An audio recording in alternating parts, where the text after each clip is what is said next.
It till you make it. This cliche is used in the sports world and the wider world, but should we keep using it? Hey there, my name is Jody Abergan. I'm the host of the TED podcast, Good Sport. So let's talk about this cliche. In the sports world, fake it till you make it is the idea that when you try something new, the important thing is to give it full effort. It may not be pretty, you may not do great, but you'll learn something and you'll gain confidence. And it's related to another saying that I really love, get comfortable being uncomfortable. The best athletes and professionals are wired this way. They even train this way by setting up scenarios where things don't go well so that they can learn to adapt and perform under pressure. And that's where you get true growth. But here's the thing, you actually have to make it after faking it. I've played with lots of people, coached a bunch of athletes who, if I'm being honest, are all fake it and no make it. That's because they aren't being strategic about learning lessons. They're just kind of hoping it'll all work out. But the best of the best are constantly learning lessons, constantly reviewing, figuring out what worked and what didn't, and refining. So generally, I like fake it till you make it. Confidence is a really powerful thing, but you can't just sit back and expect that the make it will come from the fake it. It's not as catchy, but maybe I'd refine this cliche to be something like fake it, work your butt off, and then eventually you will make it. I'll keep workshopping that cliche. All right, tell us what you think. How do you think about confidence and growth and learning lessons? Let us know.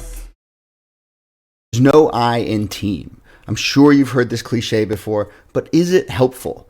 My name is Jody Abergan. I'm the host of the TED podcast, Good Sport. My verdict on this cliche is that it has to go. Of course there's an I in team. Look, see, it's right there. But seriously, look, what is a team but a collection of individuals? The fact is, your experience matters. A team's experience is only satisfying if every individual on it feels accomplished and fulfilled. So we absolutely should think about the I in team. So often I see this cliche used to sideline someone's ideas, that what you want or what you think doesn't matter. Remember, there's no I in team. But great coaches and great leaders invest in each person. They think about that individual's experience, their growth, and let's be honest, their ego. And the great teams close the gap between the individual and the group. They create an environment where each person gains the most for themselves by helping the collective, by making their teammates look good. So I really believe that you shouldn't feel bad thinking about the I. Don't be afraid to advocate for yourself. And if you're a leader, really do think about everyone's individual experience. You'll only achieve great things with every I getting there together. So tell me, do you agree? Or is there another way to balance between the I and the team? Let us know in the comments. It's better to be on the same page than on the right page.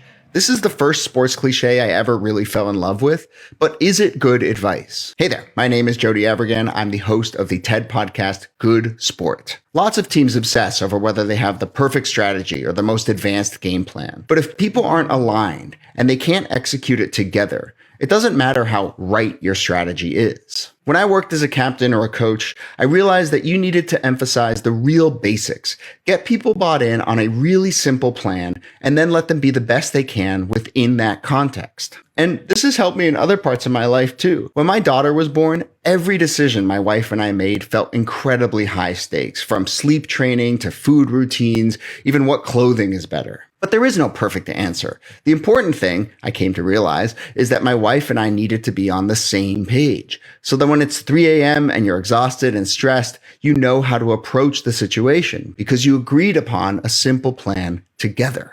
So yes, I like this cliche.